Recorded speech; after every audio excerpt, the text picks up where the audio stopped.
మా చిత్రం Chennai love story release అవుతుందో స్వామివారి ఆశీస్సులు తీసుకోవాలని వచ్చి నిన్న ఇక్కడ ఫంక్షన్ జరుపుకుని మా ప్రమోషన్స్ అన్నిటినీ ఇక్కడ నుంచి స్టార్ట్ చేశాం. Happy for that. ఇప్పుడు 3-4 ప్రాజెక్టులోనండి. హిందీలో సినిమా బేబీ చేస్తున్నాం, ప్రజెంట్ ఇది, నెక్స్ట్ అది నా పిల్ల రానేసి 3-4 సినిమా జూలై 24 రిలీజ్ అవుతుందండి. సినిమా మళ్ళీ బేబీని మించి ఉంటుందని గట్టి నమ్మకంగా.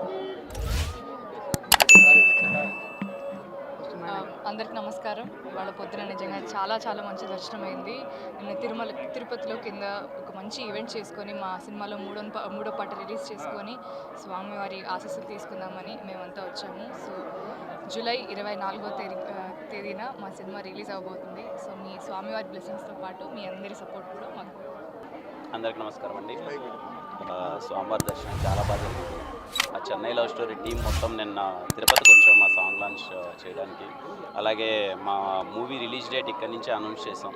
జూలై 24th మూవీ రిలీజ్ అవబోతుంది. ఇదిగో ఇక్కడి నుంచే ప్రమోషన్స్ అంతా స్టార్ట్ చేద్దాం. సోమవారం ఆశీస్సులు తీసుకుందామని వచ్చాం. దర్శనం చాలా బాగా జరిగింది. Thank you. Om Namo Venkatesaya. Chennai love story అనే చిత్రంలో నేను అన్ని పాటలు రాయడం జరిగింది. ఈ చిత్రానికి సంబంధించిన జిగితారా అన్న పాట స్వామివారి పాదాల చెంత నిన్న తిరుపతిలో విడుదల చేయడం జరిగింది. ఈరోజు తిరుమలకు వచ్చి చిత్రం విడుదల తేదీ జూలై 24ని స్వామివారి ఆశీస్సులతో ప్రకటించడం జరుగుతుంది.